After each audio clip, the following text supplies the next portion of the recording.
Dobro večer, drage gledalke in spoštovani gledalci. Dobrodošli v prvem soočanju pred predčasnimi volitvami v Državni zbor Republike Slovenije. Danes soočamo prvih 8 predstavnikov parlamentarnih in zunaj parlamentarnih strank. O njihovem videnju prihodnjega 4-letnega obdobja bomo govorili s predstavniki naslednjih strank in list. Desus, Državljanska lista, Pozitivna Slovenija, SDS, Združena levica, Stranka Verjamem, Zeleni Slovenije in lista Enakopravni deželani, Naprej Slovenija. Dobro večer tudi vam in najprej pravila. Enostavna so, upam, da se jih boste lahko držali. Konec koncev je biti politik tudi odgovorna funkcija, treba se je držati pravil in zakonov. Mi kaj posebej težkih nimamo, 7 sklopov vprašanj in kratki odgovori. Za odgovor na zastavljeno vprašanje boste imeli minuto časa in za repliko 30 sekund. Naj pa vas seveda opozorim, da v vaših odgovorih ni dovoljena politična agitacija in sovražni govor. To so naša pravila, ki so tudi bila uradno zapisana. Najprej naj vas predstavim, namreč mnogi med vami niste znane politične osebnosti ali pa znani politični obrazi, zato kratka predstavitev in prosim tudi kratke odgovori. Čas v tem prvem delu še ne bo merjen. Če začnemo z vami, gospod Erjavec, lahko rečemo najbolj znani tukaj, človek za vse čase, v številnih vladah tudi minister. Preizkušali ste se na Ministrstvu za obrambo, na Ministrstvu za okolje, kjer se ni dobro izteklo, in na koncu tudi še vedno aktualni minister za zunanje zadeve v odhajanju. Kot rečeno, človek za vse čase, menite, da bo šlo znova tudi kot minister? Poglejte, jaz sem predsednik stranke Desus, ki je parlamentarna stranka, vedno pridemo v parlamentu in tudi ponavadi sodelujemo v vladah, če želimo ubraniti pravice upokojencev. V levih in desnih ni razlike? Bili smo v levih in tudi v desnih in moram reči, da kot stranka smo edini, ki se ves čas zavzemamo za to, da ne bi prišlo do znižanja pokojnin.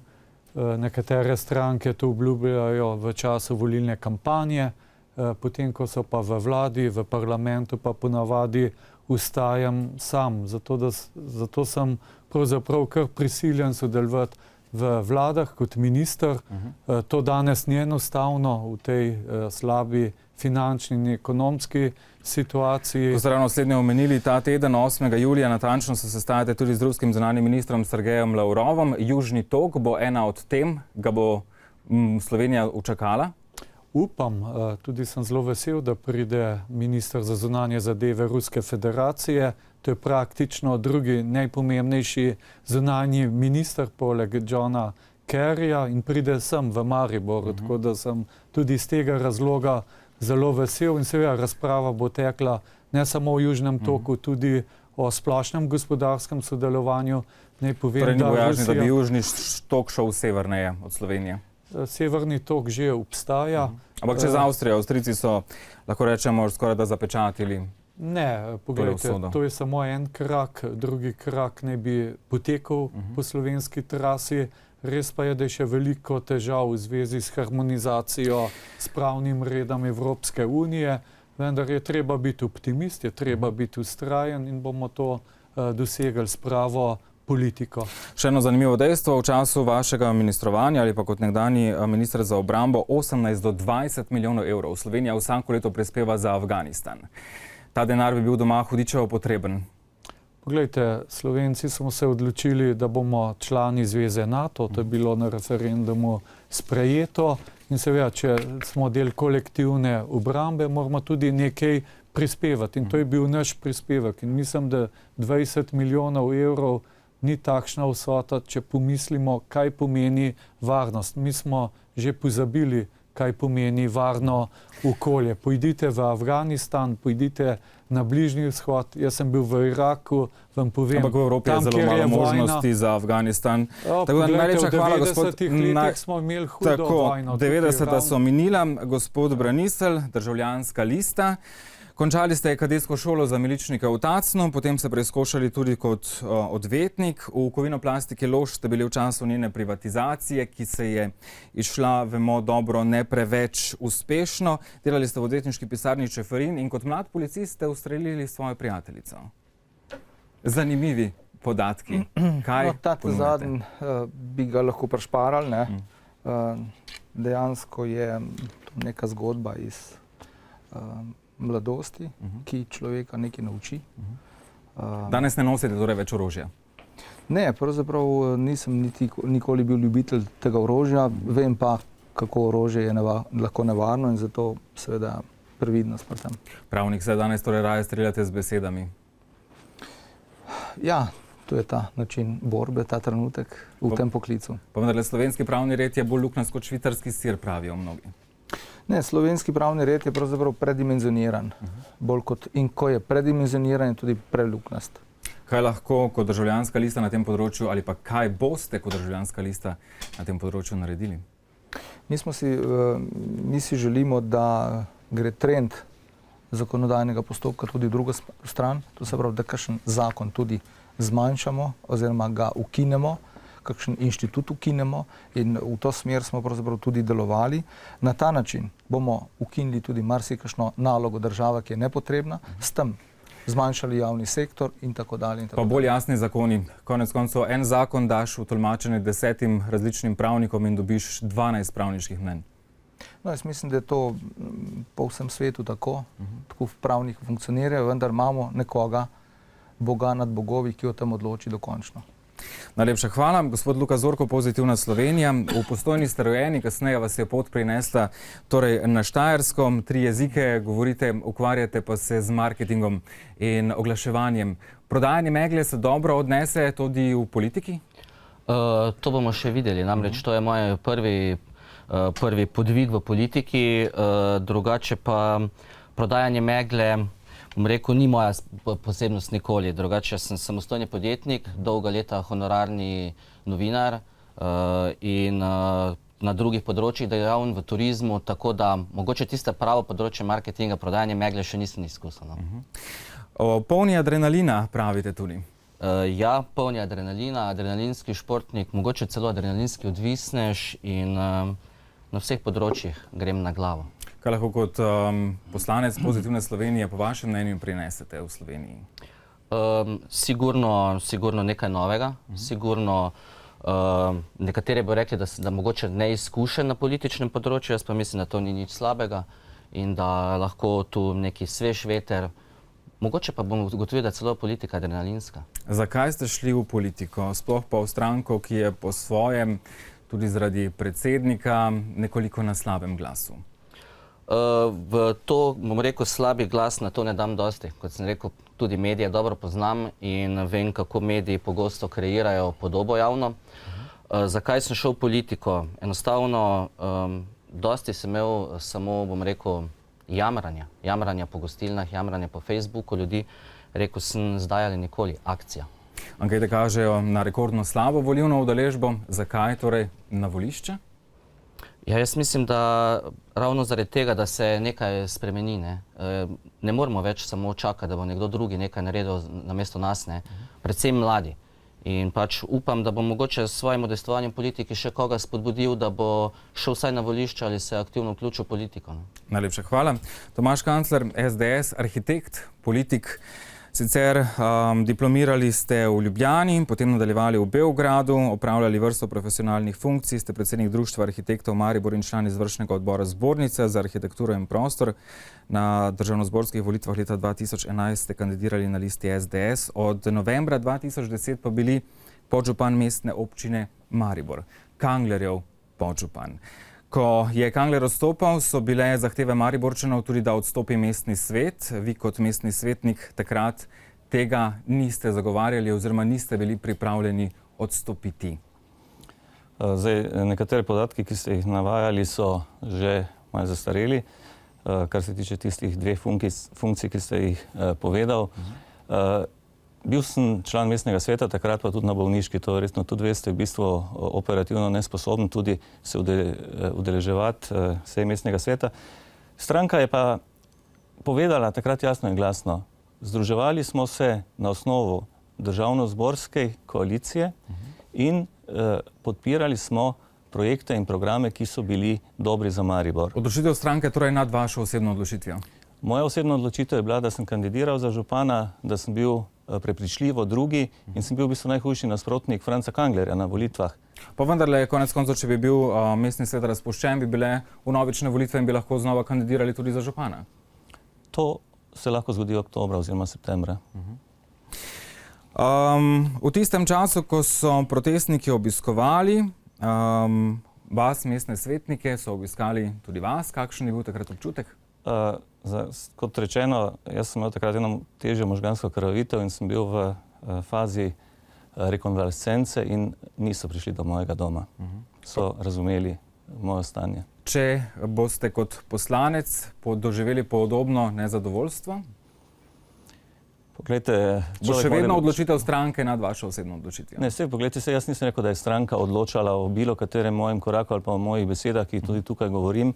V bistvu smo vsi individuumi, vsi zagovarjamo neke ideje in jaz mislim, da lahko te ideje, ki jih jaz nosim s seboj, tudi uspešno realiziram v Državnem zboru. Najlepša hvala za vaš odgovor. Gospod Peter Rižnar, Združena Levica, ste magister znanosti z področja menedžmenta v izobraževanju, tudi učitelj, zaposlen na osnovni šoli Ludvika Pliberška v Mariboru kot predmetni učitelj. Zakaj ste se vi kot učitelj, kot prosvetnik odločili za vstop v politiko? Jaz sem se za to že odločil leta 2011, sem kandidiral na listi stranke TRS, zdaj tokrat kandidiram kot član Združene Levice, torej koalicija, ki vključuje 3 različne stranke. Za politiko sem se pa odločil leta 2011 iz enega takrat edinega razloga, zato ker sem začel opažati, da mlade generacije v Sloveniji nima več prihodnosti, torej da tisti učenci, ki jih učim, ne vidijo več svoje perspektive doma, v tej meni zelo ljubi Sloveniji in nekako sem si mislil, da moram prispevati k temu, da se ta situacija spremeni. Gospod Rižnar, kot rečeno, ste učitelj, med mlajšo populacijo pa popolnoma nič interesa za volitve.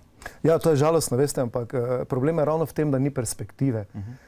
To se ni zgodilo leta 2011, to se ni zgodilo morda par let prej.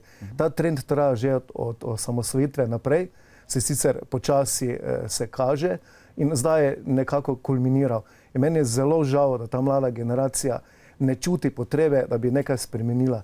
Pri mlajših je veliko krat slišati, zahtevamo odpoklic politikov. Če bi zahtevali vaš odpoklic, če bi bili izbrani v slovenski parlament, bi odstopili? Ja, bi. Ker zaveza v naši koaliciji je tudi ta, da mora vsak poslanec delati etično v korist svojih volivcev, se pravi, da ne sme nobene odtujenosti biti med poslancem in tistimi, ki so ga volili. Torej, odgovor je da. Želimo si tako zakonodajo, ki bo omogočala volilcem, da odpokliče poslanca, kadar ne deluje etično in kadar deluje proti pravnim normam naše države. Najlepša hvala. Rebeka Kovačič-Lukman, stranka Verjamem, doktorica kemijskih znanosti ste, predsednica nadzornega sveta Snage Maribor in vodja razvoja v mariborskem Nigradu. Kot nadzornica Snage ste želeli izplačati nadzornikom 10 000 evrov nagrade, kljub temu, da je Nigrad želel zvišati ceno svojih storitev, lani tudi delavcem 600 evrov božičnice. Sami ste sicer sodelovali v povezovalnem odboru za boljši Maribor ob rušitvi Kanglerja, torej vam je rušitev Kanglerja prinesla novo, dobro plačano delovno mesto? Ne, nikakor ne. Prvo moram pojasniti, da moja plača je ostala cel čas identična plači, ki sem jo imela že prej v podjetju, kjer delam. Prav tako bi rada omenila, ko ste rekli 10 000 evrov nagrade, sploh ni šlo za nobeno nagrado. Gre za to, da je sod predlagal predlagal sklepe, skupščinske sklepe, v bistvu, da se izplačajo, da se uravnajo na državni ravni izplačila nadzornikom. Do tega potem ni prišlo? Ne, do tega ni prišlo. Tako. Vaš pogled na politiko, zakaj? V bistvu, zakaj sem se odločila, da kandidiram? Dejstvo je to, da imam družino in imam otroka in si želim, da bi imel boljšo prihodnost. Kolikšna bo vaša prihodnost v politiki? Upamo, da dolgoročna. Kje vi vidite Maribor na koncu mandata? Z boljšo perspektivo, kot jo ima sedaj. V kakšnem smislu? V smislu brezposelnosti, gospodarske rasti in pri ustvarjanju dodane vrednosti. Veliko vaših kolegov, doktorjev kemijskih znanosti, dela v sosednjem Gradcu. S tem Nisem s tem podatkom žal seznanjena, ker že nekaj let nisem na fakulteti. Bi, če ne bi delali na Nigradu in Snagi, tudi vi iskali službo v Gradcu?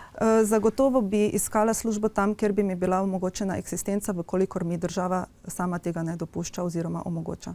Najlepša hvala. Gospod Čuš, profesor kinezologije, kandidat za župana Ptuja, neuspešen, sicer ste aktivni v judo klubu Drava Ptuj. Ptujčani vas nikoli niso prepoznali kot uspešnega politika. To verjetno ne bo držalo, ker sem od samega začetka vedno prepričljivo izvoljen za mestnega svetnika. Ampak nikoli za župana? Za župana sem kandidiral samo enkrat in to takrat, ko sem čutil, da je treba Ptujčanom in Ptujčankam nekaj povedati. Potrebujemo spremembe. Tako kot jih potrebuje Slovenija, jih potrebuje tudi vsaka občina. Menite, da vam bodo zaupali mandat v parlamentu? Poglejte, Zeleni Slovenije smo tista politična opcija, ki v sedanjem parlamentu ni prisotna. Imamo polno levih strank, polno desnih strank, pa nobene zelene. Kakšna je vaša dodana vrednost lahko? To je velik problem Slovenije. In tisto, kar mi nosimo in kar druge stranke samo prepisujejo, pa potem slabo izvajajo, je naslednje. Pravilo zlata v večji meri zamenjamo za zlato pravilo narave. To je tisto, kar Slovenija potrebuje, ko gre za naravne vire, za za njihovo umno gospodarjenje in izkoriščanje za dostojno preživetje ljudi. Tole zveni zelo utopično v trenutku, v katerem smo. Gospodarstvo tone, država tone, popolno nezaupanje v politiko. Vi pa po domače rečeno sadite rožice. Ne, to niso rožice, ne? Ampak to je konkretno lahko hrana, to je pitna voda, ki jo dobimo iz pipe, to so nova delovna mesta, ki jo prinaša v bistvu zelena, nova tehnologija, zelena delovna mesta, zelo konkretno v energetiki, v logistiki, skratka v kmetijstvu. Ne? Tam, kjer smo v bistvu močni, zanimivo, da ministri nikamor stvari ne premaknejo. In treba vprašati ministre, kaj je z njihovimi plačami, ali si zaslužijo res 100% ali jim je treba prepoloviti. Najlepša hvala.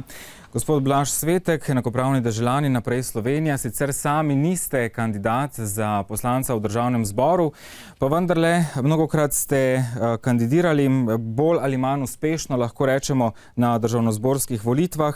Tudi v Evropski parlament ste želeli z vašo stranko Naprej Slovenija kandidirati, pa se ni išlo. Namreč zapletlo se je že pri izbiranju podpisov, oddali ste jih absolutno premalo. Človek bi rekel, da se ne držite ravno pravil, da želite nekaj doseči po svoje. Ne, mi nič nočemo doseči po svoje. Jaz prejšnje volitve sem kandidiral samo po 2 pa po 3 enotah. Te volitve so pa državljani Slovenije zahtevali od mene, da se naredi vseh 8 enot. In to sem jim tudi ustregel in smo postavili 8 enot zato, da pokažemo narodu, da smo resna stranka in da se zdele. Pa vendarle, če rečem 4 podpise ste dali samo za kandidaturo na evropskih volitvah. Zato, ker sem hotel pokazati slovenskemu narodu, kako je naš sistem koruptiven. Če lahko 4 poslanci dajo podpis, in zdaj pravite, da so poslanci več vreden kot 4 državljani. To ne gre. Pa vendarle so poslanci voljeni predstavniki ljudstva. Nič hudega. Tle se vidi, zato apeliram na vas, da kamera pokaže te kandidate od vladajočih strank, ki tlele sedijo, da jih še enkrat pokaže njihove lobajne, da bojo dobro vedeli, kdo je kriv za stanje, kakršen je zdaj v državi. Pričakujete, da boste torej dobili večino, več kot etablirane politične stranke? Jaz pričakujem, da mi bojo dali volilci 2/3 podporo, edino tako bomo lahko začeli po mirni poti loviti vse tiste, ki so pokradali in ki so do zdaj tako delali, da je država na kolapsu. Vi ste čisti, lahko vržete torej prvi kamen, glede na to, da ste poslovnež, v Stari Ljubljani imate več lokalov, razkošno hišo. Jaz delam več ali manj že cel življenje v tujini. In če kakšen misli, da sem kakšenmu kaj dolžen, naj pride in mi ne reče, ali pa da sem kakšenga nategnil. Torej imate sami čisto vest? Čisto. Zanimivo je to, da ste na lokalnih volitvah leta 2006 v Grosuplju kandidirali kar svojo hčerko Marjetko, ki je bila medtem v Nemčiji. Ona je tam prijavljena za stalno. Takrat je živela v Grosupeljski občini in je imela z vso pravico kandidirala za županjo. Mislim, da tukaj ni nič narobe. Zdaj ne vidim, da bi bil eden drugorazredni državljan.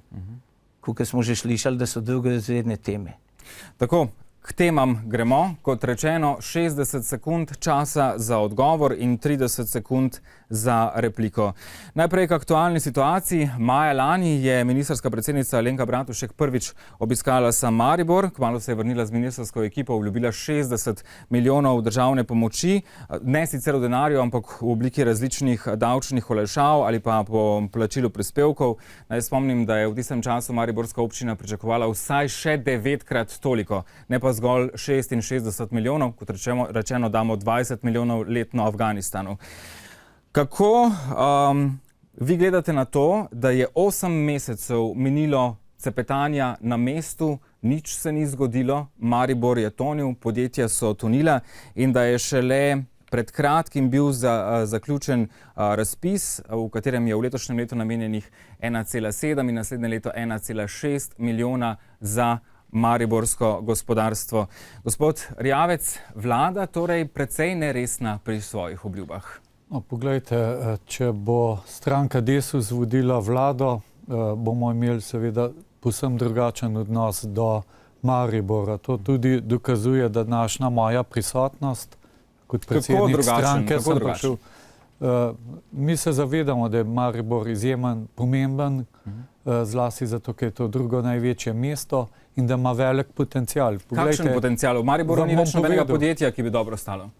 Glejte, ne morem 60 sekund, če me stalno prekinjate. Ja, ampak ne odgovarjate konkretno. Ja, bom odgovoril. Prosim. Ja, zato imam 60 sekund. Ne?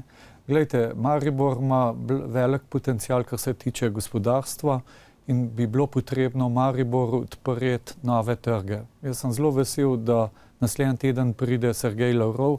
Jaz mislim, da je to tudi ena lepa promocija za sam Maribor in tudi za mariborsko gospodarstvo, ker ruski trg je velik. Poglejte, mi smo v 2 letih povečali blagovno izmenjavo iz milijarde 300 milijonov dolarjev na 2 milijarde. Ampak malo iz Maribora. Hvala lepa, gospod Braniselj. Kako vi vidite tale odnos politike do Maribora in kaj boste vi, če boste izbrani za poslanca, delali drugače? No, jaz vem, da je vlada obljubila in sprejela sklep na vladi, da gre Mariboru 66 milijonov evrov. Mislim, da ministrstva nekaj na tem področju tudi izvajajo. Vem, da gre to zelo počasi. Vem tudi to, da so poslanci sklicali izredno sejo parlamentarnega odbora na to temo in tudi sprejeli neke sklepe. Ampak gledajte, mariborski gospodarstveniki opozarjajo absolutno prepočasi. 8 mesecev se ni zgodilo ničesar. No, poglejte, to je dejansko stvar vlade, ona je to obljubila.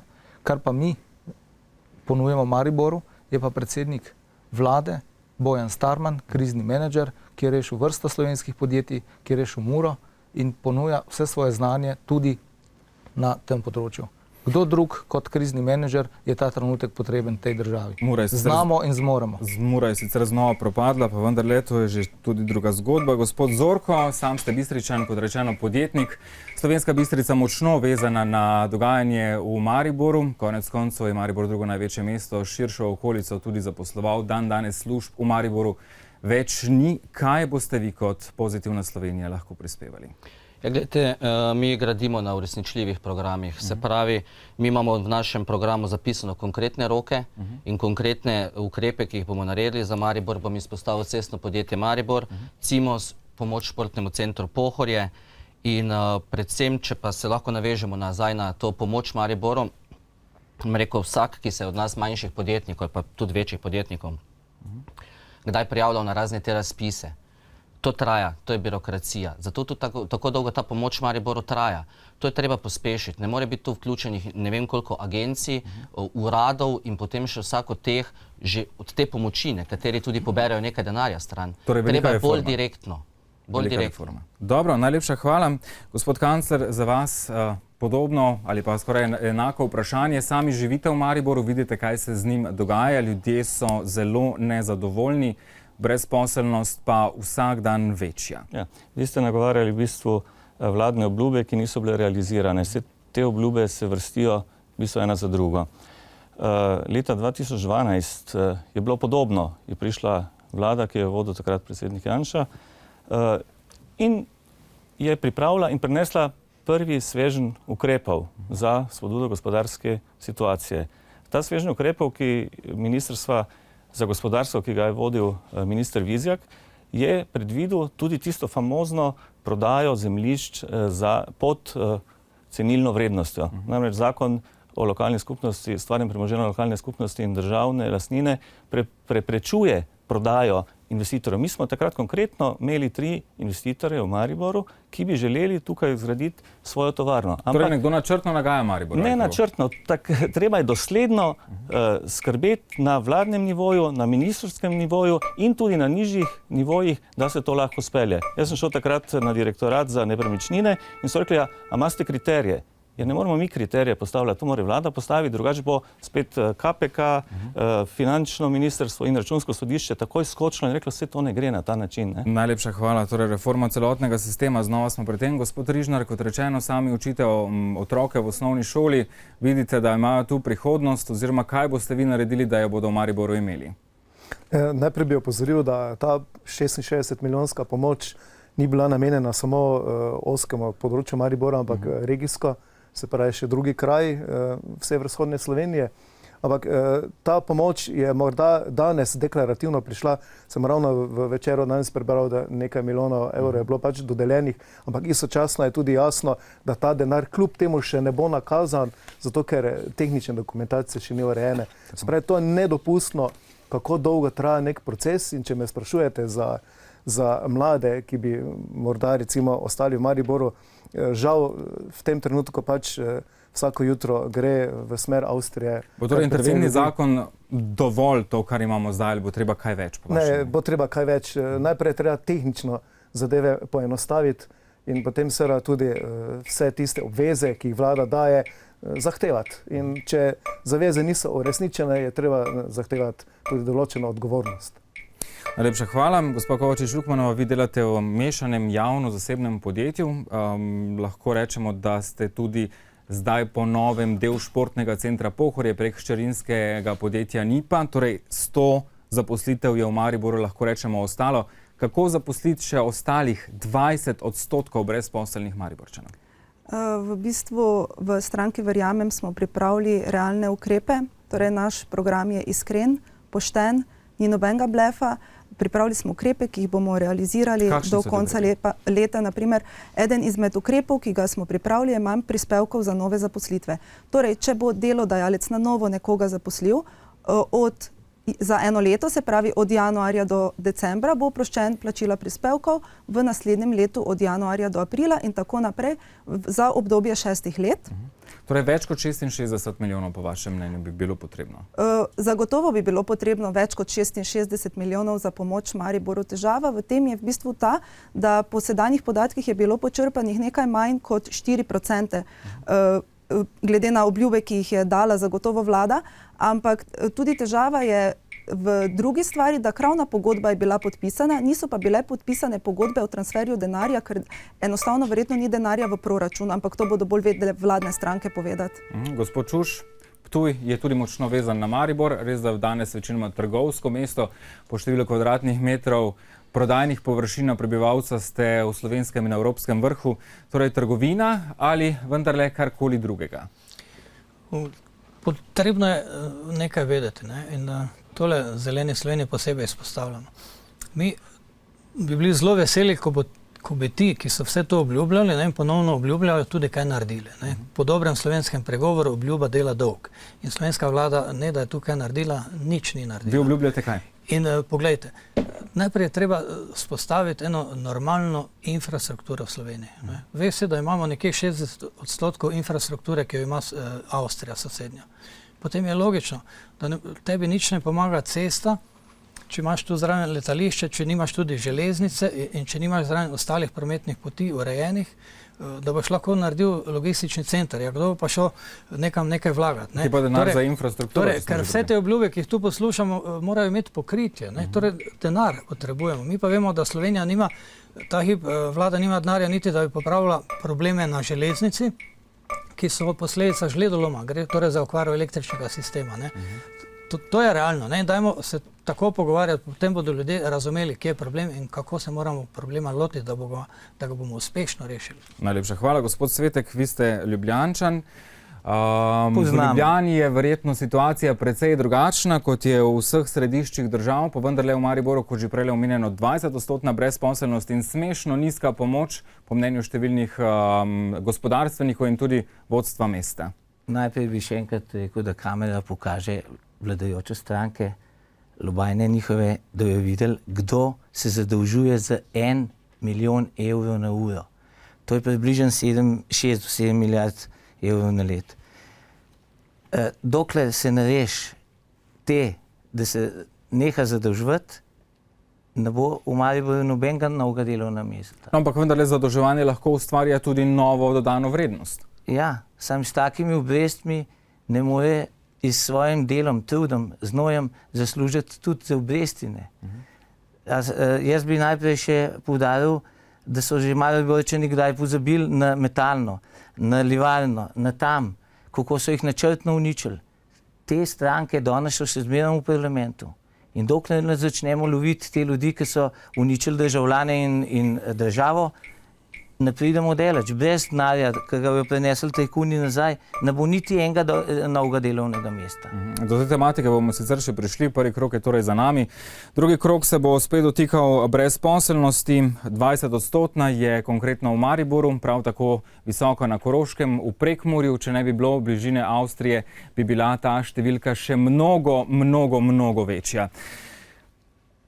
Gospod Erjavec, za penzije očitno se ne boste rabili več skrbeti v severovzhodnem koncu Slovenije, dobivali jih bodo naši kolegi, prebivalci te regije iz Avstrije. No, poglejte, tudi še veliko naših državljanov bojo prejemali penzije iz našega Zavoda za pokojninsko in invalidsko zavarovanje in mi moramo storiti vse, da te penzije zadržimo, ker je ves čas pritisk po znižanju teh pokojnin. Kako tukaj torej ustvariti nova delovna mesta? Na različne načine. Poglejte, finančna perspektiva za obdobje 2014-2020 vsebuje določena evropska sredstva za zaposlovanje mladih in tudi starejših oseb nad 50 let. In jaz upam, da bodo ministrstva pripravili pravočasno tudi ustrezne programe, ki bodo lahko sofinancirani tudi strani evropskih sredstev. Naslednja stvar, treba je podpreti slovenski izvoz. Jaz sem bil lansko leto tukaj v Mariboru z našimi veleposlaniki, imeli smo sestanek z štajerskimi gospodarstveniki in so bili že doseženi nekateri rezultati. Tako da izvoz je treba nujno podpreti. Sobranicelj, vaše mnenje, situacija v Mariboru je specifična. Imamo starejše prebivalstvo, ki ima zelo nizko izobrazbo in mnogo mladih, ki torej odhajajo v tujino, prihodnosti v Mariboru več ne vidijo. Kakšna je rešitev Maribora, kar se zniževanja brezposelnosti tiče? Rešitev za Maribor je takšna, kot je rešitev za celo državo. Maribor tukaj izstopa, žal, je akuten problem. Rešitev je pa v tem. Gospodarsko rast že čutimo, banke smo sanirali, razdolževanje podjetij poteka, borimo se za vsako delovno mesto in se bomo tudi borili. Ustvarili bomo nova delovna mesta, ker jih znamo in ker smo jih v življenju že delali. In pa, kar je kolega Erjavec omenil, imamo finančno perspektivo, evropsko finančno perspektivo 2014-2020, kjer je popolnoma nov koncept, ki daje več vsebine na zelenih delovnih mestih, na mladini in tukaj je čutiti nek preboj. Vaša stranka je že nekaj časa v parlamentu, pa tega še ni bilo narejenega. Naša stranka je v parlamentu 2 let, mi smo v 2 vladah.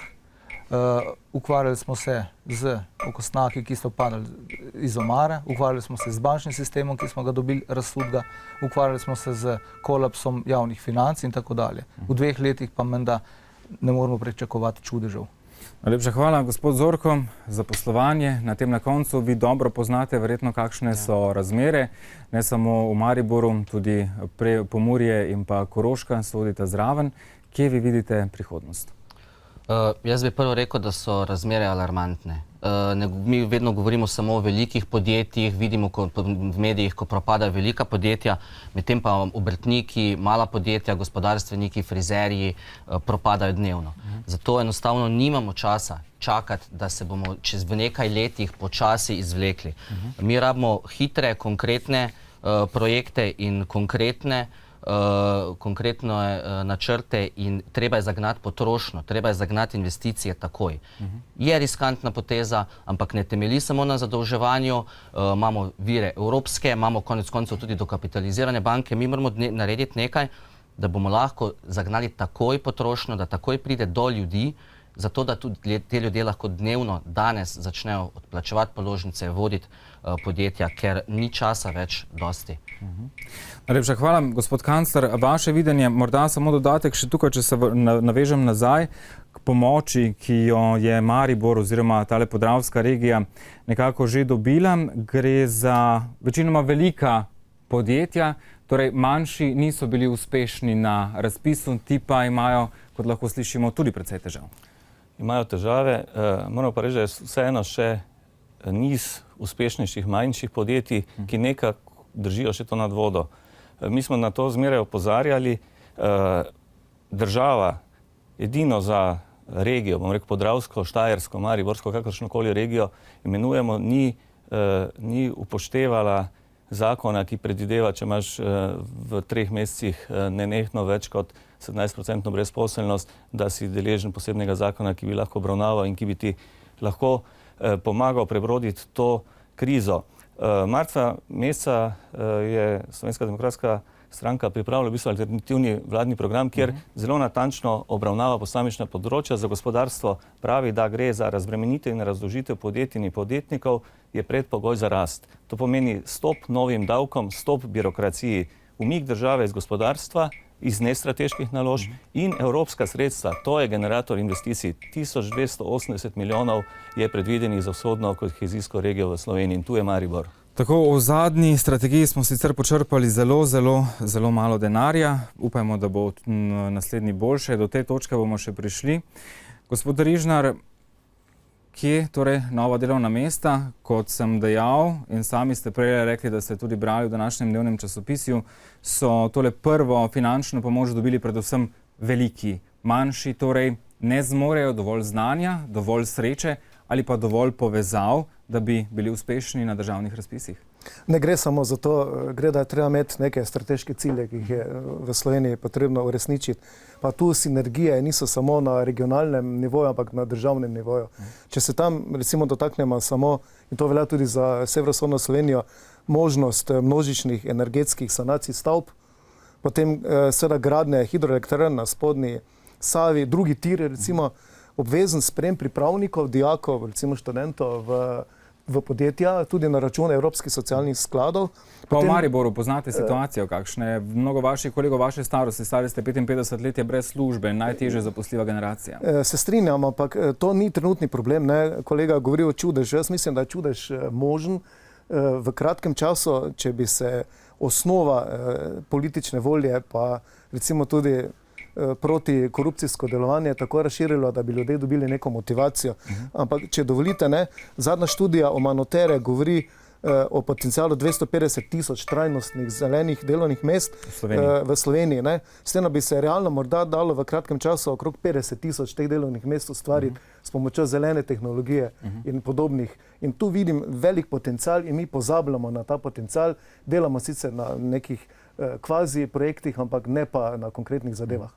Hvala lepa. Gospa Kovačič-Lukmanova, kakšno je vaše videnje? Konec koncev, samo podjetje, iz katerega prihajate, je v zadnjem času zaradi menjav pogodb z občino izgubilo tudi nekaj delavcev. Res so se zaposlili na drugem javnem podjetju, pa vendarle, kje ustvarjati in kako ustvarjati v Mariboru delovna mesta? Zagotovo je prihodnost, ker vemo, da pač vsa velika podjetja v Mariboru so šla v stečaj, tako da prihodnost vidimo v majhnih, mikro in pa srednje velikih podjetjih in pa predvsem v razvoju, v njihovem razvoju, vlaganja vlaganja v inovacije, ker kot vemo, imamo tukaj zelo dobro univerzo v Mariboru, imamo tehniške fakultete, zelo visoko izobražen kader, ki je brezposeln. Naj omenim, da je 50 000 brezposelnih v Sloveniji, ki so stari do 35 let in to je tisti potencial, ki ga moramo definitivno uporabiti. Vendar le v Mariboru večina ljudi starejših zelo nizko izobrazbo, kako torej njih spraviti k inovacijam? Zagotovo lahko vključimo, naprimer v stranki Verjamem, smo predvideli regionalne inovacijske centre, kajti zavedamo se, da ti starejši ljudje pa imajo znanje, ker so naprimer delali v podjetjih, kot je Metalna in tako naprej, in bi jih vključili ter ustvarili medgeneracijsko vez. To znanje, ki je bilo, se ne sme nikakor izgubiti. Pa imajo mladi dovolj podjetniške žilice, poleg strokovnega znanja? Zagotovo, ampak se v stranki Verjamem zavzemamo, da bomo podjetništvo vključevali v izobraževanje in povezali gospodarstvo z izobraževalnimi inštitucijami. Najlepša hvala. Gospod Čuš, vi ste prej že omenjali zelena delovna mesta. Slišali smo tudi poročilo o Monotere, 250 000 nekako v Sloveniji. Kako pa na tem našem koncu? Zelena delovna mesta se zelo dobro slišijo v času gospodarske rasti, v času gospodarske krize, pa vendarle malo kdo resnično verjame vanje. 250 000 svilo prek, mogoče. Moramo biti realni. Torej, tisto, kar lahko naredi in Slovenija, in Maribor, in Podravje, in ostale regije Slovenije, je dvig konkurenčnega okolja. In to mora narediti slovenska vlada in sprejeti slovenski parlament. Tu nismo opravili naloge in tu bomo morali izpit ponavljati. Poglejte, v Avstriji porabijo 3 tedne, da dobiš gradbeno dovoljenje. V Sloveniji pa sprejemajo prostorske plane več let. In na drugi strani, v tej zgodbi, ko gre za konkurenčno okolje, rabimo stabilno pravno okolje, da ljudje, ki želijo investirati, vedo, da jih ne bodo napetnajstili in da bodo kar vložijo tudi imeli varovano. Tu je Slovenija zelo rizična država in ljudje se težko odločajo za investicije pri nas. Ni tako, da se mi branimo, obratno je. Je pa tako, razen tega zasebnega kapitala imamo še edino evropska sredstva in te pa, tako kot ste sami omenili, zelo slabo črpamo. Najlepša hvala. Gospod Erjavec, replika? Ja, glede zelenih delovnih mest sem jaz prepričan, da to je priložnost za Slovenijo in tukaj je velik potencial. Vendar imamo pa problem, poglejte, vetrnice, mi jih vidimo povsod v Avstriji, Nemčiji, v Franciji, v Sloveniji, pa če želiš to postaviti, pa vidimo, da so okoljevarstveniki, zlasti tisti, ki ščitijo ptiče, proti takmu. Tako da tukaj bo treba en dogovor tudi znotraj zelenih doseči, kaj je s tem. Najlepša hvala. Gospod Rižnar, vi ste zahtevali repliko. Ja, jaz bi opozoril recimo na problem, kot sem ga videl v Mariboru v času vstaj, pa kasnejših protestov. Livarna je bil taki problem, hčerinske družbe, ki so nastajale, so imeli neki potencial znanja in delavci so želeli delati naprej. Potem pa je cela zadeva padla na tistih milijon evrov, ki jih niso dobili za neko zadružništvo. In ko sem bil na protestih pred livarno, nobenega delavca skoraj ni bilo, ker si niso upali iti na proteste, ker so nekako mislili, morda pa bodo delovna mesta. Nič od tega ni bilo realizirano in se mi zdi, da so delavci bili dobesedno prevarani v tem primeru. Gospod Nicel, vi ste za repliko? Ko govorimo o ustvarjanju novih delovnih mest, je kompetentno, da vidimo, kdo jih je ustvaril.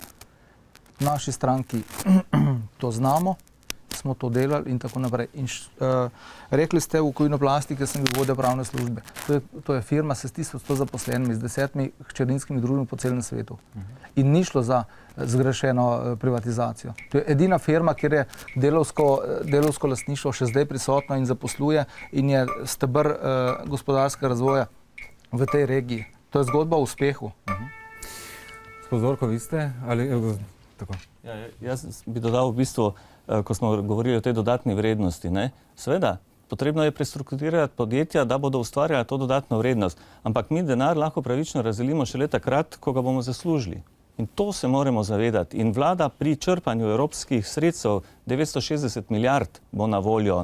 In tam ravno govorijo o konkurenčnosti, o zaposlovanju. In jaz mislim, da so to vladne zadeve, da moramo zagotoviti sredstva, ki bodo omogočala v veliki meri sofinanciranje teh programov, ki jih lokalna skupnost sama ne zmore participirati. To je to. Lepa. Jaz se bojim, da je država že tako močno zadolžena, da bo seveda težko sfinancirala tisti del, ki je določen kot participativni pri koriščenju evropskih sredstev. To me zelo skrbi in tisti predstavniki vlade, ki so tukaj, bi morali to pojasniti. Zelo jasno pa moram nekaj povedati. Neka obljuba o 60 tisoč delovnih mestih. Veste, to je treba preračunati in potem vidimo, da takšno število delovnih mest potrebuje nekje 38% gospodarske rasti. Lepo prosim, mi imamo pa negativno letos prvič 0,5-0,8. Gospod Zorko.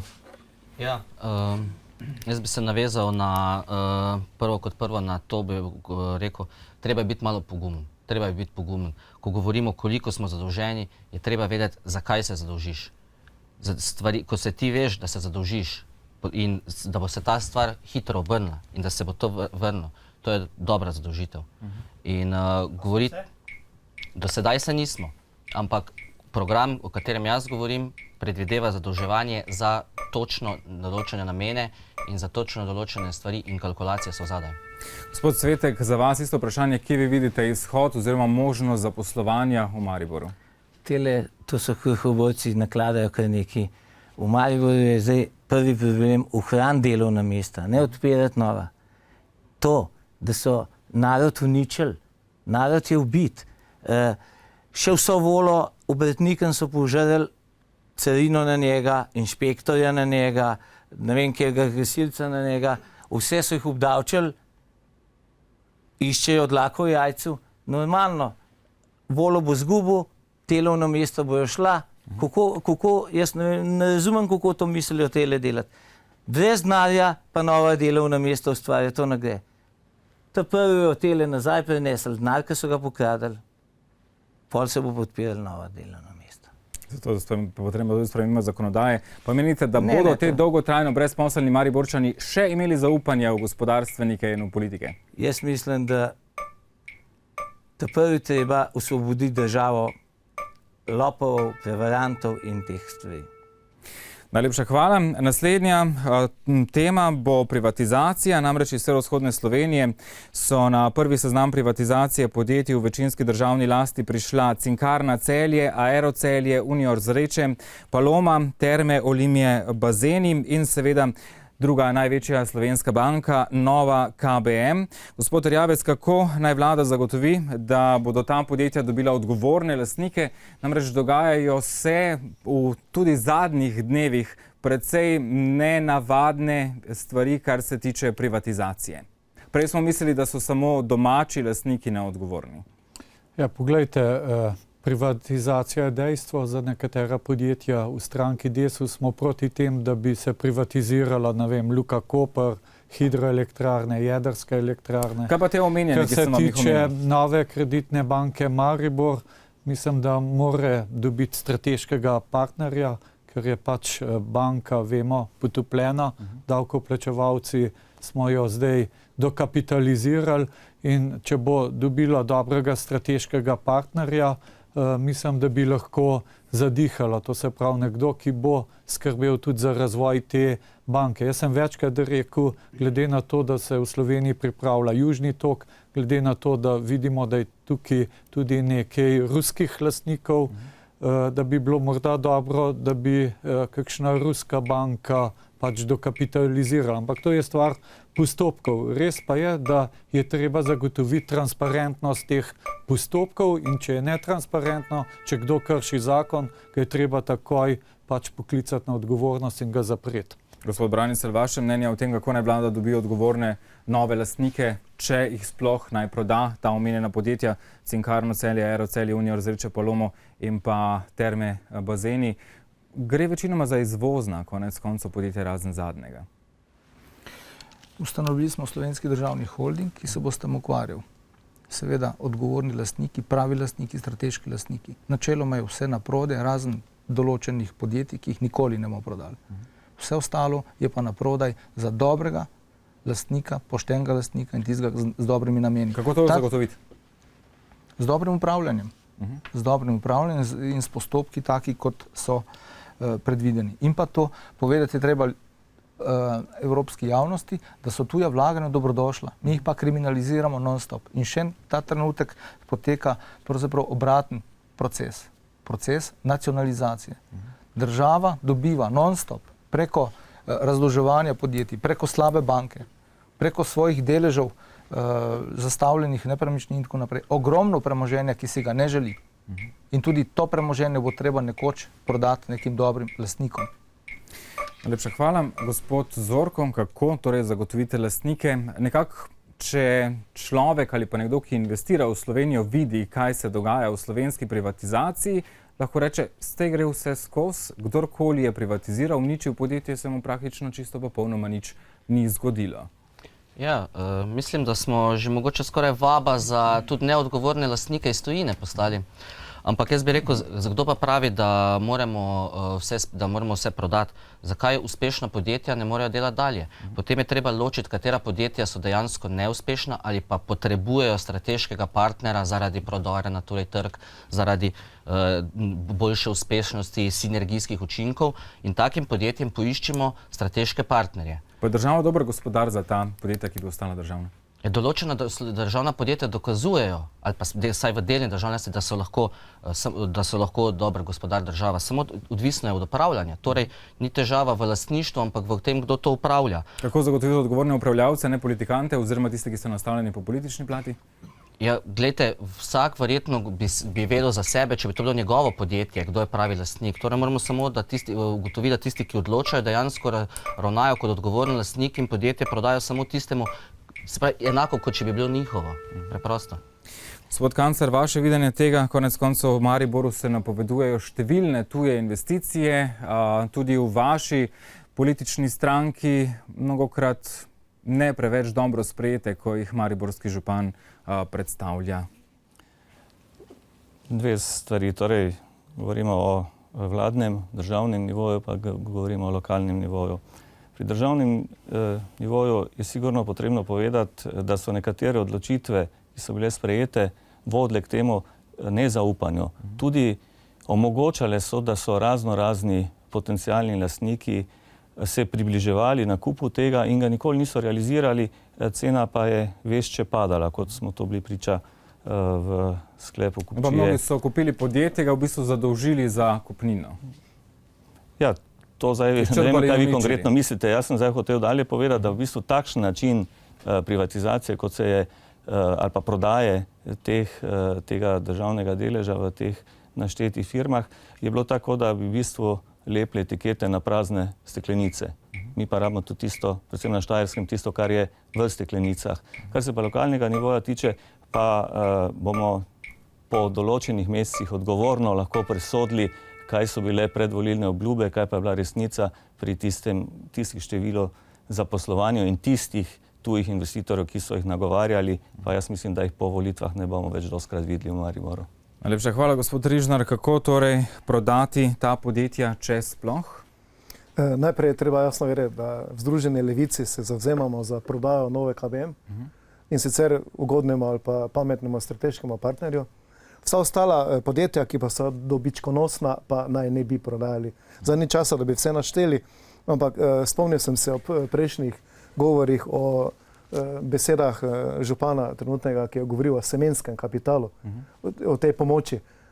Ta semena niso še dala nobenega rezultata in tudi ni videti.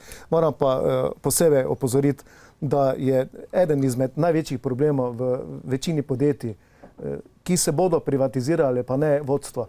Se pravi, kadrovanje v podjetjih mora biti na strokovnem nivoju, ne na političnem nivoju. Pa ga je dovolj pri vas, da boste obdržali podjetja v slovenski lasti? Jaz mislim, da je znanja in potencijala v Združeni levici dovolj, ampak mi nismo zaprta skupina, mi smo odprti za vse strokovnjake, ki bodo želeli prej ali slej z nami sodelovati, pa če dovolite zraven še, da je politično kadrovanje eden izmed največjih polomov slovenskega gospodarstva. Pa vendar je najpogostejši. Za vas, gospa Kovačič-Lukmanova, enako vprašanje, prodati ali ne in kako voditi ta podjetja naprej? Torej, zagotovo bi bilo potrebno strateška podjetja obdržati v državni lasti. Kar se pa tiče prodaje omenjenih podjetij, pa se jaz ne bi osredotočala samo na tuje investitorje, ampak tudi na domači kapital. Naprimer, vzajemni skladi slovenski so odnesli 2 milijardi evrov v tujino. Zakaj ne bi tega kapitala prinesli na nek način, privedli nazaj? Ampak bi bil nek sklad dober gospodar nekega podjetja? Po moje bi bil, ampak je potem to potrebno uskladiti na političnem nivoju, kajti če naprimer omenim pri prodaji nove KBM, ko se je uvrstila na Varšavsko borzo, so v bistvu takrat želeli tuji investitorji kupiti in je država takoj odreagirala, prisilila Pošto in GEN-I, da sta odkupila, da je NKBM ostala v državni lasti. Zdaj so razlastnili delničarje in kaj se je zgodilo s tem, so odgnali vlagatelje. In zdaj klicati vlagatelje ponovno nazaj, mislim, da so vlagatelji zelo take... Bodo našli za ta podjetja, po vašem mnenju, vlagatelji? Po moje jih bo donašli, ampak bo potrebno zelo dolgo iskanje in prepričevanje. Bolj špekulante, torej kot resne morda. Tako. Gospod Šuš, vaše mnenje o tem prodati ta podjetja ali ne? Če smem, zelo na kratko, pogledajte, in je simptomatično. Ta parlament ni uspel zaščititi naravnih dobrin Slovenije. Tako, med drugim tudi ene naše stare pobude, ki je dobila široko civilno podporo sedaj, torej preprečiti privatizacijo vode. Vnesti v ustavo pravico gospodinstva v Sloveniji do zdrave pitne vode iz pipe. In res najbolj moramo in najprej zavarovati naše naravne vire. Če tega ne bomo zaščitili, potem bomo hlapci na svoji zemlji. Kaj pa podjetje? In ko gre za podjetja, je pa zelo jasno. Tisto, kar prinaša dobiček, ne, in, ali gre za energetiko, telekomunikacije, ko gre tudi, bom rekel, za zemljo in njeno izkoriščanje, pa les. Pogledajte, kdo bi prodal tisto, kar prinaša dobiček. Drugo so pa seveda podjetja, kjer gre za strateško in nujno povezovanje z mednarodnim okoljem, ker edino ta prinaša razvoj, ohranja domača delovna mesta in prinaša tudi nova, in tudi dodano vrednost. To sta dve različne točke in jih je treba ločiti. Gospod Svetek, za vas torej vprašanje. Če smem samo tole. Boste imeli priložnost za repliko, gospod Čuš. Gospod Svetek, za vas vprašanje prodan, torej našteta podjetja Cinkarno Celje, Aero Celje, Unijo Razreče, Palomo, Terme, Olima, Bazen in Novo KBM. Jaz bi najprej povedal, da leta 1992 so vse stranke razen Grossove sprejeli privatizacijo. Vse, ki so do zdaj bili v parlamentu. In to so glavni krivci za nastalo situacijo, ki so zropali podjetja in so zdaj zadolžili podjetja do nemoglosti in pol zdaj tega podjetja prodajajo. Tak podjetje, ki je rentabilen, ga jaz ne bi nikoli prodal. Jasno pa mora imeti vsak podjetje lastnika. Jaz imam 4 podjetja v tujini in sem vse posod 100% lastnik, ki najlažje tako kontroliran obvladam. Absolutno Cinkarno Celje bi zaprl, ker osnažuje okolje, že tako je Celje ves onesnažen, ampak v Mariboru se pa bojim, da ne vem, če bo kdo kupil podjetja, ki niso v dobri kondiciji. Tudi nove KBM, ne? Nove KBM je treba v stečaj takoj dati. In ne dovolim, da bi kakšen še od slovenskih davkoplačevalcev dokapitaliziral ali KBM ali pa NKBM, tistega, ki bo silil, ga je treba takoj zapreti. Najlepša hvala za replike. Čas, gospod Erjavec, vi ste rekli. No, poglejte, kar se tiče privatizacije, je treba vedeti, da nekatera podjetja v Sloveniji so prezadolžena in nujno potrebujejo strateškega partnerja za to, da bi lahko zadihala. In v tem primeru v stranki Desus podpiramo takšno privatizacijo, ki je podprta strateškim partnerjem, ki bo ohranjal delovna mesta ali celo povečeval. In imamo nekatere takšne svetle primere. Poglejte, Lek, ki je v skupini Novartis, on je v času najhujše krize vložil 200 milijonov evrov v Slovenijo. Najlepša hvala. Gospod Rižnar, vi ste se prijavili k repliki. Ja, sej v Mariboru menda ni kaj dosti za prodati, se pravi težko pričakovati nekih strateške partnerje, ampak iz prvega paketa privatizacije bi pomenil Fructal Ajdovščino, ker se takoj v zelo kratkem času pokazalo, da so lastniki želeli svoje kredite odplačati z akumulacijo podjetja, ali pa Helios. Tik prej smo šli v studio, smo gledali Dnevnik, ker je bilo rečeno jasno in glasno, da je avstrijski partner Rinka pa lastnik Helios zadolžil za 400 milijonov evrov za poplačilo svojih dolgov oziroma svojega kredita.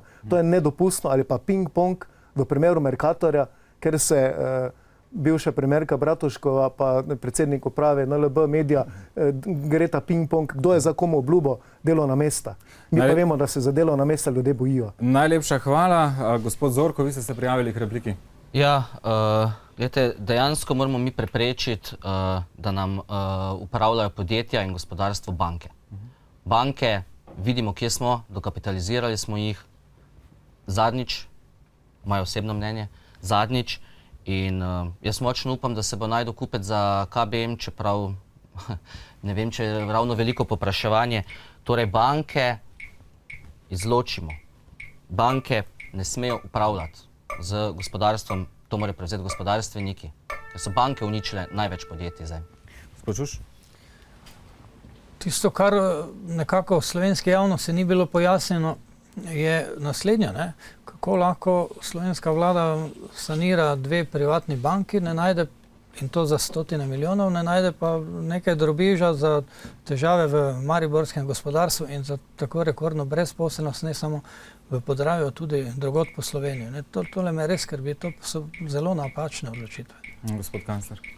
Ja, jaz pri tem nagovarjanju strateških partnerjev moramo posebno pozornost ravno v regiji Maribora posvečati temu, ker moramo vedeti, da banka ali uspešnejše firme so na nek način tudi en korektiv tega stanja, torej na področju kulture, na področju športa, pa tudi sociale, dobrodelnosti so uspešne firme, pa tudi banke, ta korektiv, ki ga mogoče vlada ni prepoznala v teh svojih obljubah, banki pa te obljube včasih tudi izpolnijo. Dejstvo, ki je to, da smo v Sloveniji uničili kapitalski trg. In dejstvo je naslednjo, da kapitalski trg mora delovati neodvisno od politike, ker, kot vidimo, so postala državna podjetja na nek način politični peskovniki in to ni dobro. Hvala lepa. Naslednja tema se nanaša na 8 priporočil Evropske unije. Marsikdo jih razume kot povolilni program, potem, ko bo nova vlada tudi izbrana. Morda za sam začetek obvezna, lahko rečemo, reforma pokojninskega sistema. Tukaj boste vi prvi znova na udaru, gospod Erjavec. Torej, treba bo nekje vzeti. Poglejte, mi smo imeli sicer blago pokojninsko reformo, stranka Desus je ves čas skrbela za to, da ne bi prišlo do neke ostre pokojninske reforme, ker je treba vedeti, vsaka reforma samo jemlje. Zdaj, kar se tiče bodoče pokojninske reforme na podlagi priporočil Evropske komisije, naj povem, da je naš pokojninski sistem stabilen do leta 2020 in dejansko 2017 bo potrebno razmisliti o novi pokojninski reformi, šla pa naj bi v smeri, da se podaljša delovno dobo, tudi iz razloga, ker generacije, ki prihajajo, so bolj zdrave, delovna mesta so manj škodljiva, kot so bile pred 10, 20 in 30 leti. Kar se tiče stranke Desus, mi bomo proti pokojninski reformi, ki bi pomenila zmanjšanje pravic upokojencem in bodočim upokojencem. Gospod Branislav, kako torej se držati priporočil, ne samo pokojninska reforma, tudi sama konsolidacija s poudarkom na proračunski strategiji, dolgoročna fiskalna stabilnost, ki je zdaj ni, potem sanacija bank, nadaljevanje privatizacije, prestrukturiranje podjetij, odprava poslovnih ovir in spodbujanje tujih vlaganj. Bo to povolilni program? No, ta priporočila niso nekaj, kar mi ne bi vedeli, kaj je potrebno narediti. Vse teh stvari so se vlade lotevale že do zdaj. Očitno je, da bo ta trend potrebno nadaljevati. Kar se tiče pokojninske reforme, ni take nuje, da je treba se lotiti takoj. Ta pokojninski sistem je vzdržen, čeprav mislim, da vedno bo potrebno zalagati iz proračuna. Brez tega ne bo šlo. Za ostale reforme pa ja, uravnoteženje javnih financ nojno. Mi še zmeri porabimo 2 milijarde več, kot jih ustvarimo. Mogoče bo potreben nov ZUJF. Na eni strani da. Potrebno bo zagnati gospodarsko rast. To nas bo rešilo. In pa še celo vrsto drugih ukrepov, ki jih imamo že v našem programu tudi definirane do potankosti. Gospod Zorko, kako torej po volitvah, če boste izbrani za parlamentarca oziroma za državnozborskega poslanca, se bo potrebno držati tehle 8 priporočil Evropske komisije? Ne, jaz mislim, da to so priporočila. In mi mislimo, da kar ni v našem interesu, se jih ne rabimo držati. Ampak običajno gre pri Evropski komisiji za korenček in palico. Razumemo, ampak včasih pa moramo mi tudi, bom rekel, pokazati, da kako stvar lahko naredimo sami. In če govorimo o pokojninski reformi, ni potrebna, kaže se, da je vzdržna. Z gospodarsko rastjo, z zaposlovanjem, vsem tem, o čemer smo govorili prej, se pa še to lahko ta doba vzdržnosti tega sistema še podaljša. Torej, če bomo naredili iz prejšnje točke vse tisto, pa zraven še, ne vem, prispevke, plačevanje prispevkov, poostrili nadzor in tako dalje, mislim, da pokojninska reforma sploh ni potrebna v nekem kratkem času, niti mogoče v času teh 4 let te vlade. Je pa potrebno tu poseči v druge stvari, se pravi usklajevanje, ko se izteče ZUJF, usklajevanje pokojnin spet z inflacijo in zagotovitev, recimo, da pokojnina ni nižja od 6% povprečne plače in te stvari. To pa bomo naredili na področju pokojnin. Gospod kancler, za vas enako vprašanje, koliko se bo treba držati teh 8 priporočil Evropske komisije in koliko bomo lahko plavali po svoje? Priporočila je potrebno seveda upoštevati, priporočila je treba smiselno upoštevati. Upoštevajmo jih tam, kjer jih zmoremo upoštevati in jih objektiviziramo. Upoštevajmo jih tam, kjer jih lahko upoštevamo. Koliko pa manevrskega prostora med njimi? Manevrskega prostora bodo dogovarjali tisti resorni ministri, ki bodo odhajali v Bruselj na razgovore. Ampak če se vrnemo k pokojninski reformi, ker je to del tega, kar smo vsi skupaj nagovarjali, sprejeta 2012 pod vlado SDS-a pod takrat usklajenem socialnem dialogu. Jaz mislim, da moramo o tem v prihodnosti govoriti, da ta socialni dialog ostane.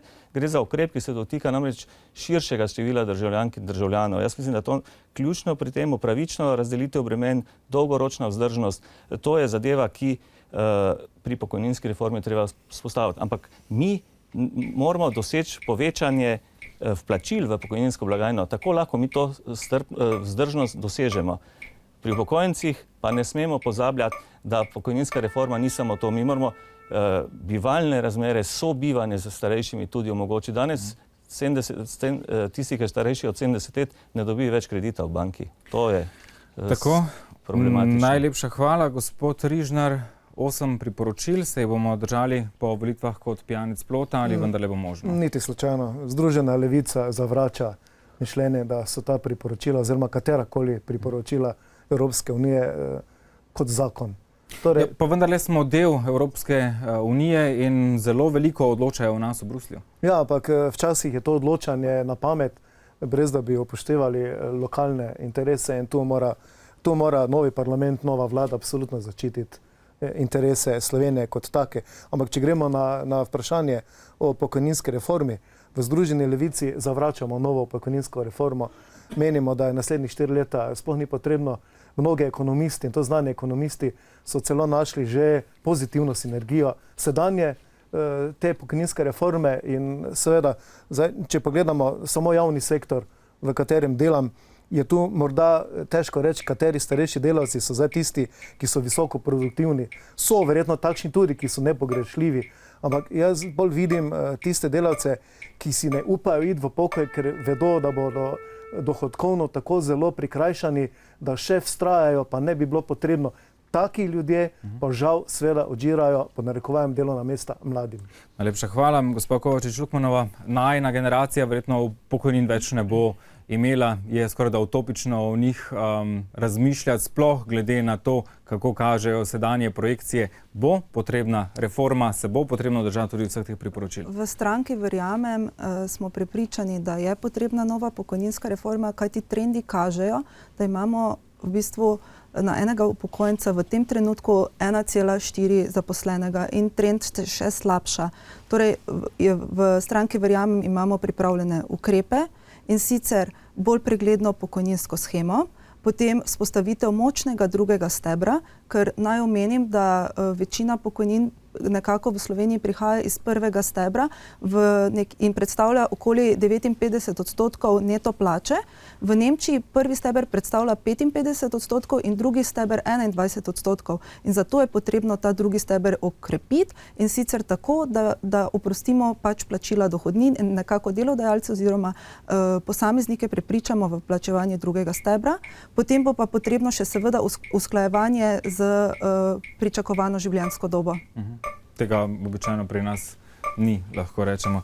Gospod Čuš, vaš pogled na to, na torej pokojninsko reformo in na teh 8 priporočil Evropske komisije? Jaz ne vem, kdo bi imel interes, da dobrih nasvetov ne bi upošteval.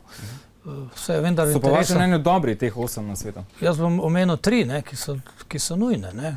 To so urejen državni proračun, nižji davki in zatiranje korupcije. Ne vem, kdo bi iz tega branil in kakšne interese ima zadaj, ampak poglejte, to mora biti interes Slovenije tudi, da je to prioriteta tudi v ostalih državah EU. Mi smo vendar del enotnega trga, ne, in če tam ne bo šlo dobro, potem bomo tudi mi deležni slabega iz drugih držav in obratno. Torej, to je delo soodgovornosti. Ne.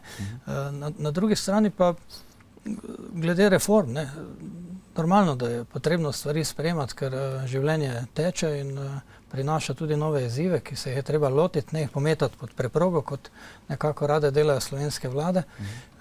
Javna razprava manjka in tudi pri zadnji pokojninski reformi je bil isti problem in tudi na drugih področjih. Javna razprava in tam izkristalizirati stališča socialnih partnerjev in najti najboljše rešitve. Ne? In če smem samo pri pokojninski reformi in tudi za nova delovna mesta, kje je denar? Denar je v tem, da bomo preprečili korupcijo v zdravstvu, da bomo javna naročila uredili z enega mesta. Do korupcije še pridemo, tako da hvala lepa. Gospod Svetek, 8 priporočil Evropske komisije in torej pokojninska reforma. Ti nakladajo tlele bi radi do 80. leta, da človek dela do demence, da je nekonkurenčen, hiter pozab, pa počasi se zapomne. Kaj bomo delali? Naj povejo, da penzij ne bo. Ker narod so toliko zapufali, da bi mogel imeti vsak svojega robota, da bi delal 24 ur, 365 dni in 60 let, da mu te kredite. Brez denarja, da bi jo tele malo nazaj prenesli, pa malo šli na specializacijo, ne bo novih delovnih mest. To je utopija, kaj te Kdo bo hotel še delati? Konec koncev, če pokojnin v prihodnosti ne bo, imamo pa zdaj ogromno upokojencev. Mi bomo vse rešili. Mi bomo odpirali nova delovna mesta in bomo s tem denarjem, s tem 70 milijardami, ki so šle nekam, kriva pota, bomo odpirali novo, ne z novimi krediti, s tem, fantje, kje ste bili, aha, tam si, prenes. Najlepša hvala. Ugodne razmere za korupcijo, tudi to je... Ja, gospod Erjavec, vi ste pa rezine. Ja, poglejte, bilo rečeno, da iz proračuna dajemo 1 400 milijonov evrov v pokojninsko blagajno. Razlog za to je, da v letu 1999 Drnovškova vlada je za polovico znižala prispevek za delodajalca. In to zaradi tega, ker je želel spodbujati naše gospodarstvo, da bi bilo bolj konkurenčno. In od takrat imamo stalen ta problem dotacije iz proračuna. Tisto, kar nas v sami pokojninski zakonodaji moti in je potrebno skozi reformo urediti, je, da tisti, ki so bili upokojevani s 30 leti delovne dobe, dobivajo višje penzije od tistih, ki so dali polno delovno dobo skozi. To je narobe. In na drugi strani bi tu malo komentiral, veste, genetika, ne? Človek lahko dela tudi do 80. leta ali več, ne? Ampak za tekočim trakom pa težka fizična dela pa ne, ne? In torej treba tudi te stvari urediti v zakonu. To moram reči, da je nujno in si želimo spremembe zakonodaje. Gospod Rižnar. Ja, prej ste omenili, da mnogo mojih istih let nima službe. Meni pa nepojemljivo, da mnogo mladih pri 30. letu ali pa še več nima niti enega leta delovne dobe. Se pravi, treba tudi zaposlovanje malo spremeniti in pripravniki recimo so ena izmed takih možnosti. Ni nam pa jasno v Združeni levici, kako je pravzaprav potrebno vedno na toliko in toliko časa novo pokojninsko reformo ustvariti za to, da se neki novi pogoji. Če niti ena reforma ni bila uresničena, pa že želimo novo. Se pravi, sistemsko je tu nekaj hudo narobe. Še kdo repliko? Kolega je izpostavil zanimiv problem.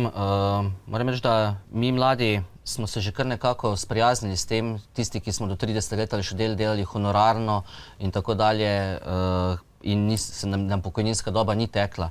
Tako da neke popravke tu bi si sigurno želeli. Treba upoštevati, da ko bo ta generacija, ki je zdaj med 30 in 40 letom, prišla v ta leta, da bi se upokojevala, nas bo zelo malo. In tu nekatere stvari bo treba spremeniti, ampak ne govorimo pa o celotni reformi. Samo popravki, torej določeni. Še kakšna replika? Ne. Naslednja je korupcija, ta je 8. zahteva, namreč sprejetje učinkovitih ukrepov za boj proti korupciji. Za slednjo ste močno odgovorni tudi politiki. Konec koncev ste sprejemali zakone, ki so omogočali to vrstno početje, ali pa ne sprejemali takšnih, ki bi ga dobro nadzirali, tudi služb ne temu primernih. Pa torej, gospod Erjavec, kako se držati te zaveze? Večina volivcev vseh političnih opcij namreč to prepoznava kot eno največjih težav v Sloveniji in glavnega krivca, da smo v situaciji, v kateri smo. Ja, to bi se strinjal. Korupcija je največji problem, poleg brezposelnosti, ampak je korupcija razlog za brezposelnost. Poglejte, ne se sklicovati na zakonodajo, ta je harmonizirana s pravnim redom EU. Očitno rabimo nekaj posebnega. Poglavje pravosodje je bilo najbolj zahtevno. Gre pa za to, a je politična volja in želja, da se preganja korupcijo. Mi vidimo na področju cestnega lobija se je to zgodilo. Gradbeni baroni so že v ustreznih zavodih. Ampak če pogledamo bančni sektor, pa vemo, da so se dajala posojila na lepe oči, brez kakšnih porokov, brez hipotek. Recimo, jaz sem politik, ampak ko sem šel na banko, sem moral podpisati hipoteko na hišo, 2 poroka in tako naprej. In je treba te bančne barone isto pozapreti. Enako je v zdravstvu. Jaz sem bil 3 mesece začasno minister. Poglejte, mariborsko urgenco, prvotna cena je bila 18 milijonov evrov, potem, ko sem rekel, da to ne bom podpisal, ampak samo, če bo projektna cena, ki je bila 13 milijonov evrov, čez 2 dni so prišli k meni, da lahko podpišemo pogodbo za 13 milijonov evrov. In tukaj mora tožilstvo, sodstvo... Tukaj se bomo ustavili, gospod Erjavec, še bo priložnost za številne razprave. Gospod Branicelj, vaš pogled, kako torej ustaviti korupcijo? Zakaj se je tako razpasla sploh do današnjega dne? Glede na to, da sem bil 15 let v policiji, 7 let inšpektor za gospodarski kriminal, mi je to področje zelo poznano. Ne? In ko govorimo o korupciji, ne govorimo o imenu in priimku ene osebe. Vedno o imenu in priimku 2 oseb, ki sta vpletena v to zadevo. Ali večjih? Ali večjih. In vedno rabimo konkretne stvari, konkretne podatke. Ne? Če pa pravite, da je ampak zakaj ne pride do reševanja vsega tega? Poglejte, če pogledamo malo nazaj in v zadnjih 2-3 letih, mi imamo ministre za notranje zadeve in pravosodje. Pravosodje funkcionira na te pravih stvarih. NPU je začel dajati rezultate. Ne? Še pred par leti se je praktično zdelo nemogoče, da bodo zaprti politiki, da bodo zaprti zdravniki, odvetniki, da bodo zaprti politiki, poslanci in tako dalje. Ampak to se dogaja. Po 23 letih samostojnosti. Ja, se sprašujem, kaj se je počelo prej. Najlepša hvala, gospod Zorko. Korupcija? Ja, meni je kot zunanjemu tudi, bom rekel, nepojmljivo to, no. Mi vsi vemo, ne samo korupcija, tudi gospodarski kriminal, mogoče gospodarstvo še to bolj boleče, da se ljudje, ki so ti toliko in toliko dolžni, svobodno toliko in toliko let sprehajajo okoli. In jaz enostavno tu ne vem, zakaj je to tako nemogoče urediti. Enostavno zadnje čase so neki rezultati, to je treba priznati, ampak naj policija, sodstvo in vsi drugi povejo, kaj rabijo. Vem, da rabijo, recimo so slabo podkovani na področju gospodarskega kriminala. Naj povejo vse, kaj rabijo, država jim to mora vse omogočiti, potem se pa mora država umakniti. Pa je pa politiki sploh interes, da preganja korupcijo? Namreč dobro gre sta z roko v roki. Ja ne, jaz mislim, da z drugo vrsto politikov bo seveda zelo aktualno to. Enkrat moramo razčistiti to. V zadnjih 23 letih je bilo mnogo drugih vrst politikov. In tudi več ne sme nič zastarati, da še to rečemo. Ne? Najlepša hvala, gospod kancler. Jaz bi začel s tem, da če želiš izsušiti ribnik, to ne sprašuje žabe. Ne? To jaz mislim, da zelo prispodobično govori o teh zadevah. Seveda imamo v Sloveniji zakone, imamo tudi zakon o integriteti in koruptivnosti, ki v bistvu opredeljuje, na kak način vsak funkcionar sme ali ne sme delovati. Imamo pa tudi en sistem enih nivojev odločanja.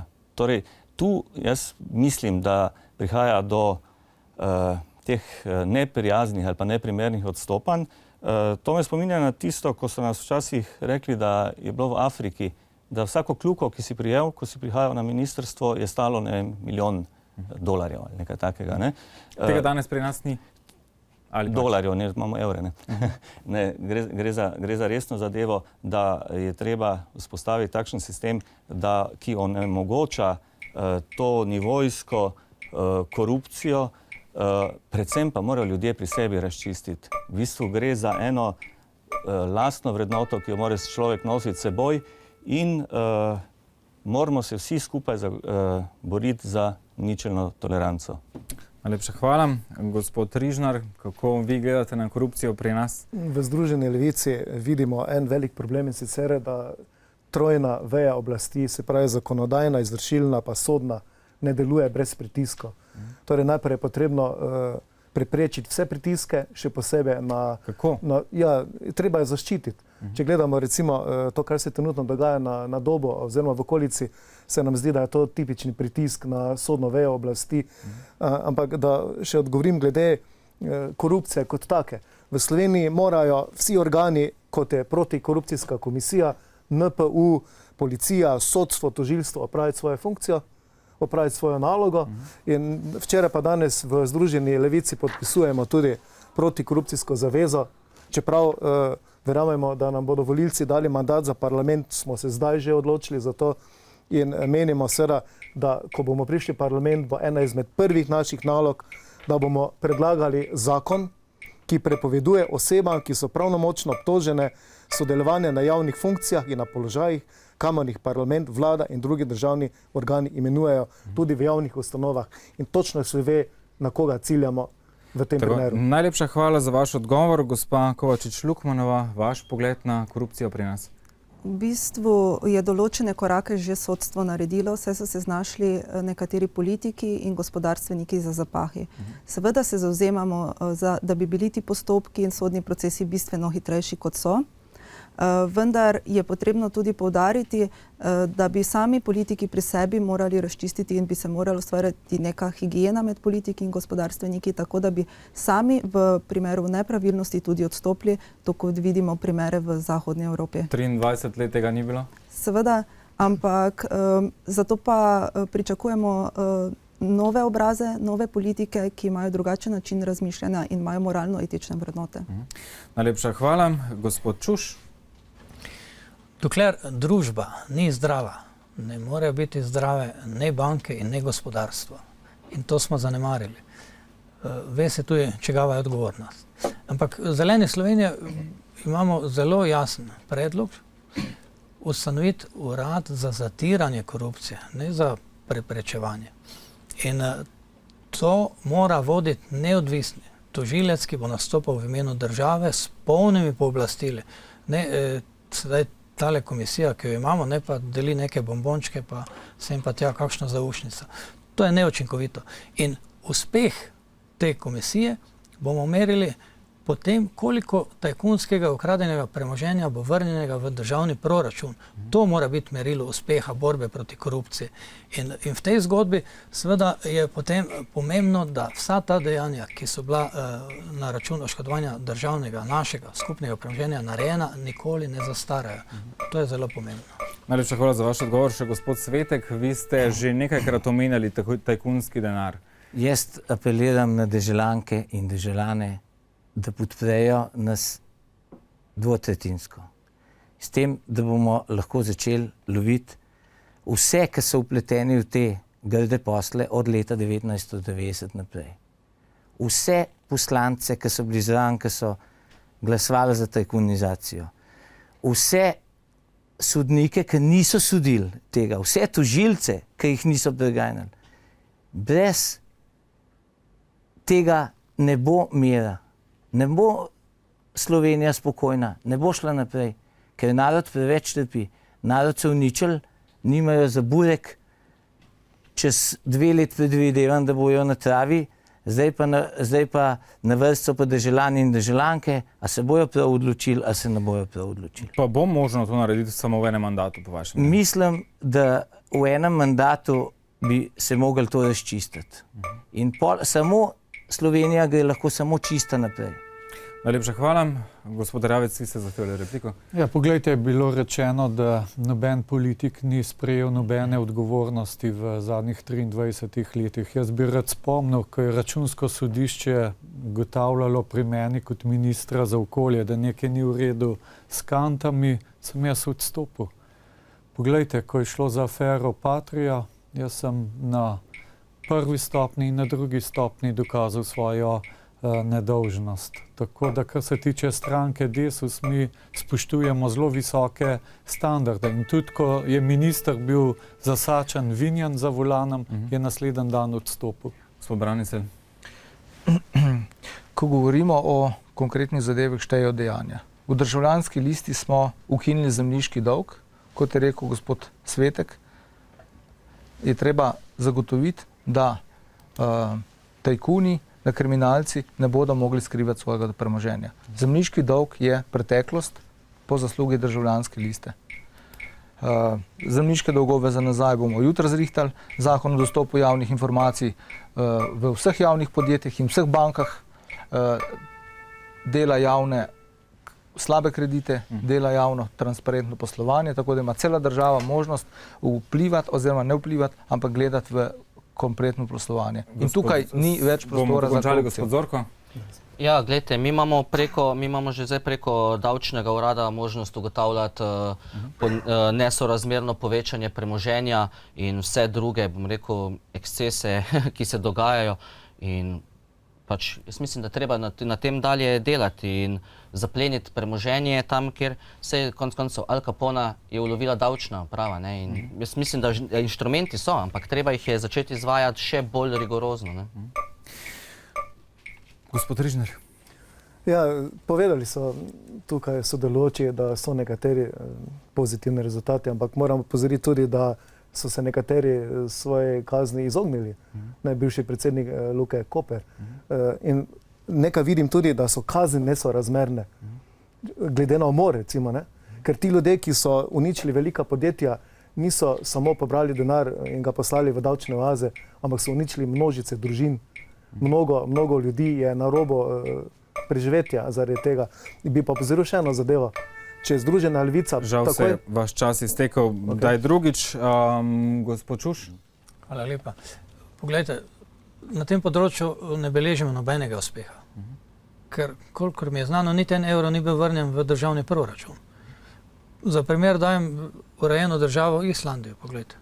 V 3 mesecih so ustanovili preiskovalne komisije in tudi mednarodno moč in rešili zadevo v momentu. Ne? Torej, šli so v zapor številni bančniki in tudi nekaj politikov. Ne? Ampak tudi zaščitili so tisti nacionalni interes, torej, da ne delajo škode državnemu proračunu in da to mi potem plačujemo preko povišanih davkov, kar se nam sedaj dogaja. Najlepša hvala. Še gospod kancler. Na kratko, v bistvu, politike moramo vedeti, ne, da kdor kaže s prstom na druge, ne, uperi 3 prste vase. Jaz mislim, da to je ena ključnih zadev. Pa ena misel Oskarja Wilda, ne, tisti, ki govori resnico, bo prej ali slej ga bodo odkrili. Ne. Najlepša hvala. To je bilo to. Uspešno v predvolilnem boju, še nekaj napornih dni vas čaka do volitev. Sicer pa toliko tudi v tokratnem predvolilnem soočenju. Čez natanko teden dni, v sredo 9. julija ob 20. na televiziji Maribor pripravljamo še drugo predvolilno soočenje strank in list za predčasne državnozborske volitve. Kolega Zoran Medved bo soočil predstavnike Slovenske ljudske stranke, Nove Slovenije, Socialnih demokratov, Zavezništva Alenke Bratušek, stranke Mira Cerarja, Slovenske nacionalne stranke in Piratske stranke Slovenije. Hvala za pozornost in lahko noč.